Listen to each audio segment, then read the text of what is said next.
السلام علیکم۔ جیسا کہ کل آپ نے نیوز سنی ہے کہ عادل راجہ، معید پیرزادہ اور جو ہے صابر شاکر، ان تینوں کے خلاف جو مقدمے ہیں وہ درج تھے، پہلے بھی غداری کے بھی، اس کے علاوہ جو ہے ان کے مقدمے ان کے اوپر تھے ملک بدری کے، اور اس طرح کی بہت ساری سیکشن لگی ہوئی تھی۔ کیونکہ لاء کو تو میں اتنا جانتا نہیں ہوں، لیکن آپ جانتے ہیں کہ سوشل میڈیا پہ جو چیزیں چل رہی ہیں وہ یہی ہیں۔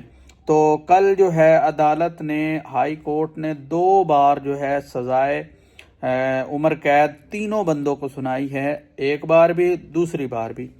تو آپ کے خیال میں یہ کیا فیصلہ ٹھیک ہوا ہے؟ ایک بندے کو کیا زندگی میں جو ہے 2 بار سزائے موت ہو سکتی ہے؟ سزائے عمر قید، عمر قید تو ایک بار ہی بڑی ہے، 2 بار کا کیا مطلب ہے؟ تو اس بات کی، اس فیصلے کی مجھے سمجھ نہیں آئی۔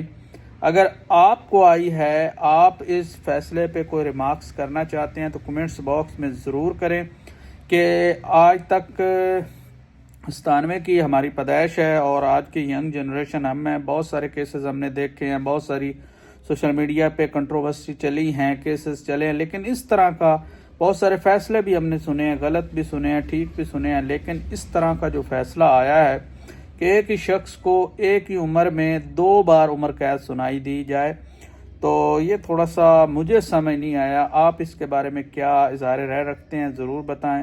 آج کے لیے اتنا، اپنا بہت سارا خیال رکھیں۔ اللہ حافظ۔